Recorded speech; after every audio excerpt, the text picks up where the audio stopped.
Why it sucks to be born as a worker bee. These are not grains of rice ready to be cooked. No, it's you and a bunch of your sisters, a lot of them. You were never born, you were deposited, like a tiny, insignificant grain of pollen by the queen, who, by the way, has probably forgotten you exist the moment she laid you. Your egg self doesn't even get a chance to dream about a better life before you dramatically hatch.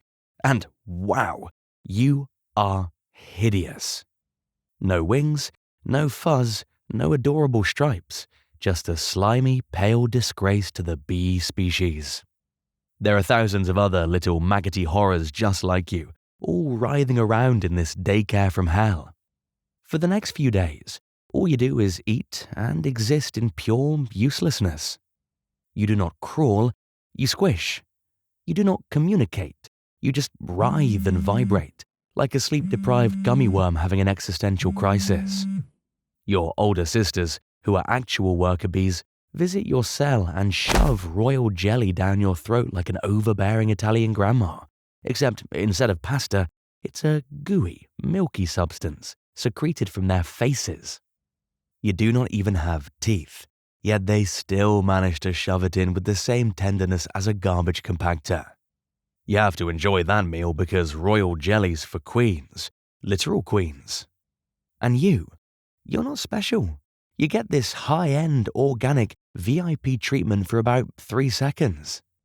Then they switch your diet to fermented pollen and spit. You heard that right.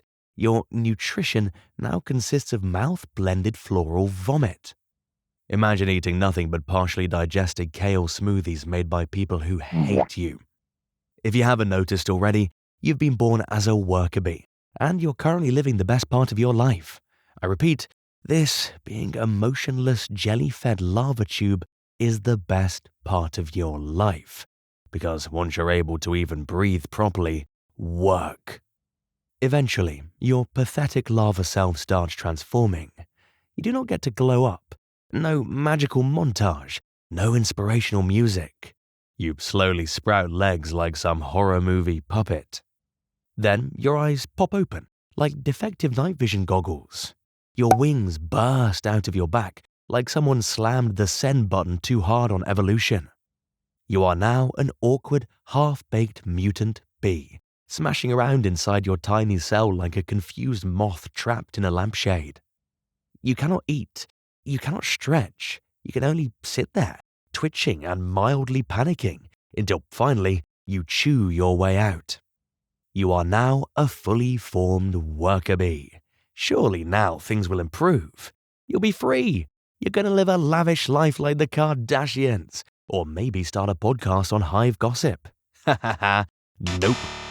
The moment you step out of your cell, you are already late. You missed orientation, the welcome brunch, and the non-existent employee benefits meeting. Your sisters take one look at you and immediately shove you into the worst first job imaginable, hive janitor.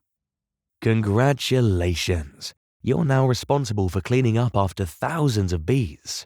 Dead larvae? You remove them with your face. Queen poop? You clean it with your mouth. Rotting, fermented honey sludge in the corners of the hive that no one else wants to touch? That's your department now.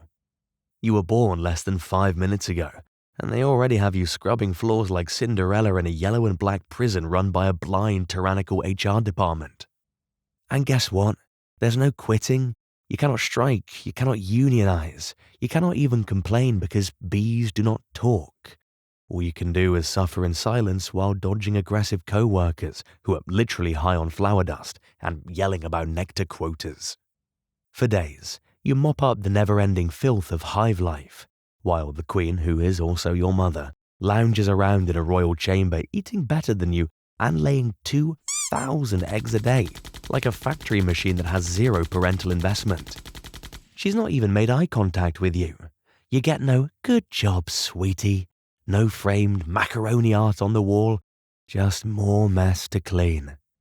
And maybe the occasional passive-aggressive antenna flick from a supervisor who's not slept in 3 days. Eventually, you get promoted.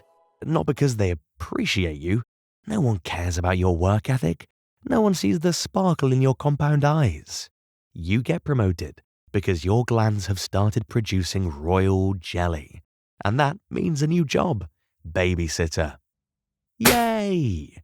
You now spend your entire existence feeding and caring for hundreds of screaming larvae that look like bloated worms stuffed with anxiety and desperation. Each one is a vacuum of need, squirming in its cell like it's about to use you for emotional neglect. And if you ever stop, if you ever dare to take a microsecond to think, maybe I deserve a break, they scream. They scream louder than Gordon Ramsay discovering rotten tomatoes in his Michelin star kitchen. You try to reason with them, but they do not listen, because they have no ears, just hunger and judgment. But do not get comfortable being a nanny, because soon your body changes again. Because apparently, your physical form is just an update patch that never stops downloading. Your wax glands activate, which means yet another new job, a construction worker. You now spend hours sweating out liquid wax from your abdomen like some kind of sentient candle and molding it into perfect hexagonal honeycomb structures. While doing this, your sisters walk all over you like unpaid interns in a corporate skyscraper. And do they say thank you? No. They use your freshly built cell to nap in, or worse, lay in more disgusting larva spawn that you have to take care of later. And just when you think maybe this job's not that bad, your wax production slows down. Your usefulness takes a dive like Diddy's popularity. And in bee culture, usefulness is the only metric that matters. In short, you are up for another career change. You are now a security guard. If you had a LinkedIn profile, your job description would read, standing at the hive entrance and sniffing every single bee that tries to enter. That's it. Fantastic. You do this for hours, just standing there like a tiny bee TSA agent, aggressively checking IDs and tackling any suspicious outsiders. Except, instead of a badge, you have antennae, and instead of a uniform, you wear stress and resentment.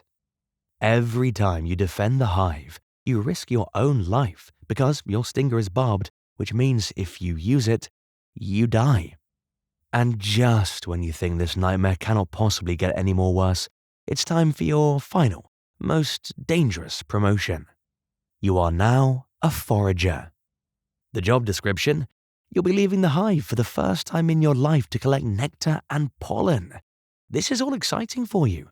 Freedom, adventure, fresh air, maybe even run into some hot male bees for Netflix and chill. Wrong. You are about to enter the most brutal and exhausting phase of your existence, and there's no way out. There's no leave of absence, no sabbatical in the sunflower fields, no midlife crisis where you reinvent yourself as a TikTok yoga instructor, just straight up death on wings. Your first flight is an absolute disaster. After spending your entire life waddling around inside a dark, sticky box, you're suddenly expected to launch yourself into the sky like some majestic aerial acrobat. But no one tells you how to actually fly. There's no tutorial, no YouTube walkthrough, just your panicking brain and a set of wings you've never used before. Your wings start beating at an insane speed, and before you even realize what's happening, you're flung out of the hive like a malfunctioning helicopter with commitment issues. You slam into a flower face first, dizzy, confused, and questioning all of your life choices. Was this really the plan? Is this evolution? Or is it just punishment with extra steps? Eventually, you get the hang of flying. Kind of. It's less majestic eel, more method-acted hummingbird with spatial awareness problems. Your next mission is to find flowers and suck up their nectar with your tiny built-in straw of a mouth. Romantic, right? Wrong again. What you didn't know is that flowers are miles away. Literally, and you're the size of a tic-tac with anxiety. That means you'll be flying back and forth thousands of times every single day until your wings literally fall apart. No exaggeration. They fray like cheap shoelaces. You go from high-speed flyer to vibrating dust particle in under a week. And if you thought the hive bees were hard on you, just wait until you meet the outside bees. The moment you land on a flower, your entire existence becomes a living battlefield. Rival bees want that nectar, wasps want your life, and birds see you as crunchy flying protein. You dodge beaks, talons, and deranged hummingbirds with a thirst for violence. Even the wind itself is trying to blow you into oblivion like nature's comedy sketch. And then, one day, it happens. You land on what looks like an unclaimed rose flower, only to be tackled mid-sip by a rival bee from another hive. She's bigger, meaner, and clearly hopped up on meth pollen. She shoves you off the flower and tries to sting you mid-air like she's auditioning for the Bee Hunger Games. You are seconds away from becoming a smear on a petal, when suddenly, a falling raindrop slams her straight into a mud puddle. Yes, a raindrop, your accidental savior. You hover there, trembling, watching your attacker flail helplessly in the dirt, while you're left shaken, damp, but alive. You've just survived a mugging via divine weather intervention. You do not cry, because bees cannot cry, but emotionally you're sobbing into your thorax. Every moment outside the hive is a life or death struggle, and guess what? You're not even doing it for yourself. Perhaps the worst part of it is you're working yourself to death for honey you'll never get to eat. That golden, syrupy treasure you work so hard to collect. Off limits. Everything you gather goes straight back to the hive to be sealed away, catalogued and used by everyone except you. You're basically employees with wings, except underpaid, overworked, and with a life expectancy shorter than a New Year's resolution. Your entire life is an unpaid internship with absolutely zero benefits. No lunch break, no PTO, no stock options in the honey supply chain.